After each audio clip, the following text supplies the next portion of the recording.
اعوذ باللہ من الشیطان الرجیم، بسم اللہ الرحمن الرحیم۔ السلام علیکم ورحمۃ اللہ وبرکاتہ۔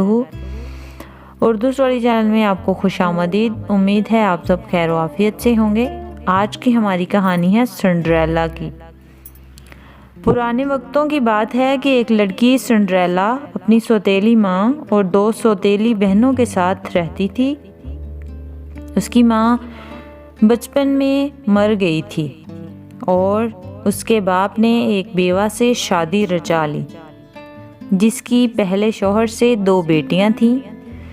جب تک سنڈریلا کا باپ گھر رہا، اس کی سوتیلی ماں کا سلوک اس کے ساتھ اچھا رہا، لیکن جب اس کے باپ کو کام کے سلسلے میں دوسرے شہر میں جانا پڑا تو سوتیلی ماں نے سنڈریلا کے ساتھ برا سلوک کرنا شروع کر دیا۔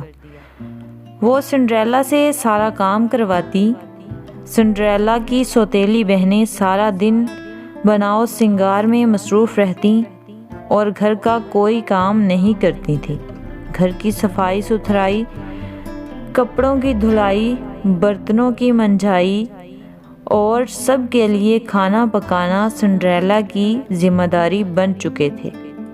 سنڈریلا چپ چاپ سب کچھ کرتی رہتی اور اکثر راتوں میں چپکے روتی رہتی اور خدا سے دعا کرتی کہ اس کے لیے اچھے دن آئیں۔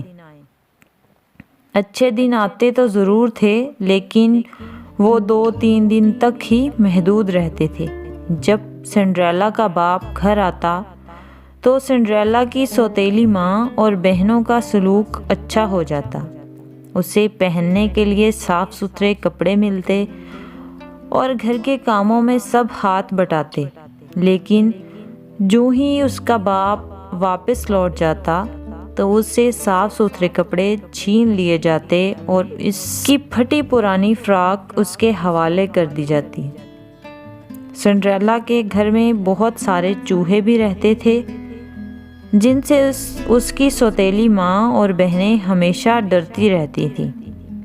انہوں نے سنڈریلا کو کئی بار کہا کہ وہ ان چوہوں کو مار بھگائے، مگر سنڈریلا نے ایسا کبھی نہیں کیا، کیونکہ یہی ایک چیز تھی جو اس کی اداسی کم کرتی تھی۔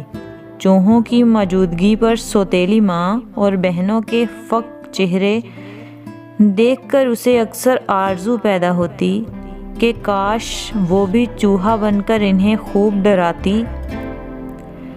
ایک دن سنڈریلا نے اپنی سوتیلی ماں کو یہ کہتے سنا کہ شاہی محل میں ایک بڑی تقریب منعقد ہو رہی ہے، جہاں شہزادہ اپنے لیے ایک خوبصورت دلہن منتخب کرے گا۔ بادشاہ نے تمام شہروں سے لوگوں کو مدعو کیا تھا تاکہ وہ اپنی اپنی بیٹیاں لے کر شاہی محل آئیں۔ سنڈریلا وہاں جانے کی خواہشمند تھی، مگر ہمیشہ کی طرح سوتیلی ماں نے اسے لے جانے سے انکار کر دیا۔ اس کے بجائے وہ اپنی بیٹیوں کے ساتھ شاہی محل چلی گئی۔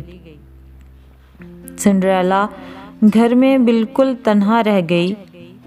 اسے اپنی قسمت پر بہت رونا آ گیا۔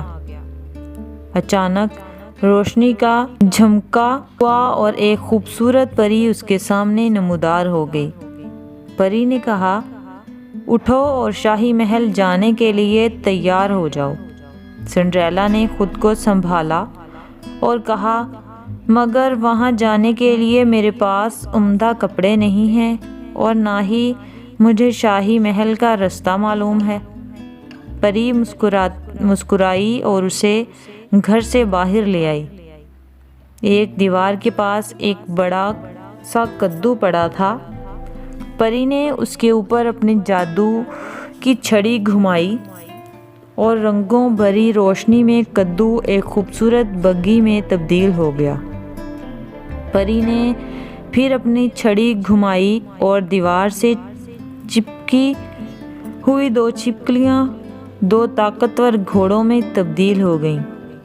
چھڑی پھر گھومی اور 4 چوہے سپاہی بن کر آگے بڑھے اور گھوڑوں کو بگھی میں جوتنے لگے۔ چھڑی پھر گھومی اور سنڈریلا کا پھٹا پرانا لباس ایک خوبصورت شاہی پوشاک میں تبدیل ہو گیا۔ پری نے اسے پہننے کو سرخ جوتوں کا ایک جوڑا دیا۔ جب سنڈریلا نے آئینے میں اپنا حسن دیکھا تو وہ دنگ رہ گئی۔ پری نے کہا، اب جاؤ، لیکن یاد رکھنا میرا جادو صرف رات کے 12 بجے تک ہی باقی رہے گا، لہٰذا اس سے پہلے واپس ضرور آ جانا۔ سنڈریلا نے ایسا ہی کرنے کا وعدہ کیا، بگی میں سوار ہوئی اور شاہی محل کی طرف روانہ ہو گئی۔ شاہی محل میں اس کا شاندار استقبال ہوا۔ شہزادہ خود لپک کر اس کی طرف آیا اور جھک کر اسے خوش آمدید کہا۔ سنڈریلا تقریبات کے دوران خوب مزے اڑاتی رہی۔ دن گزر گیا۔ رات کے کھانے کے بعد رقص شروع ہوا۔ شہزادے نے سنڈریلا کو اپنے ساتھ رقص کرنے کی دعوت دی۔ وہ اتنا لطف اندوز ہو رہی تھی کہ پری کی انتباہ کے بارے میں بالکل ہی بھول گئی۔ آدھی رات کو جب گھڑیال نے پہلا گھنٹا بجایا تو اسے پری کی بات یاد آ گئی اور گھبرا کر وہ صدر دروازے کی طرف بھاگی۔ شہزادے نے پیچھے سے اسے آواز دی مگر اس نے سنی انسنی کر دی۔ ہڑبڑاہٹ میں سنڈریلا کے ایک پاؤں کا جوتا اتر کر سیڑھیوں پر گر گیا۔ وہ اسے لینے کے لیے بھی واپس نہیں پلٹی اور جلد بازی میں بگی پر سوار ہو گئی۔ بگی اسے لے کر آنن فانن بھاگ کھڑی ہوئی۔ جیسے ہی آدھی رات ہوئی، سب جادو ختم ہو گیا۔ اس کے کپڑے اپنی پرانی حالت پر آ گئے۔ بگی کدو بن گئی، گھوڑے چھپکلیاں بن گئے اور سپاہی چوہوں میں تبدیل ہو گئے۔ دوسری طرف محل میں شہزادہ سنڈریلا کے جانے پر اداس ہو گیا۔ اس نے سنڈریلا کو اپنی دلہن بنانے کا فیصلہ کر لیا تھا، لیکن اب وہ جا چکی تھی اور کوئی نہیں جانتا تھا کہ وہ کون تھی اور کہاں سے آئی تھی۔ شہزادے کو سیڑھیوں سے سنڈریلا کی جوتی کا ایک پاؤں مل گیا۔ اس نے فوراً اپنے خادموں کو حکم دیا کہ وہ شہر کی ہر لڑکی کے پاس جائیں اور اسے جوتا پہنوا کر دیکھیں۔ وہ جانتا تھا کہ یہ اسی لڑکی کے پاؤں میں پورا آئے گا جس سے اسے محبت ہوئی ہے، اور ایسا ہی ہوا۔ خادم گھر گھر گئے اور بے شمار لڑکیوں کو جوتا پہنوایا۔ یہ کسی کو پورا نہ آیا۔ بالآخر وہ سنڈریلا کے گھر پہنچے۔ سنڈریلا کی سوتیلی ماں نے اپنی بیٹیوں کو جوتا پہنانے کے کافی جتن کیے مگر جوتا ان کے پاؤں میں پورا نہ آیا۔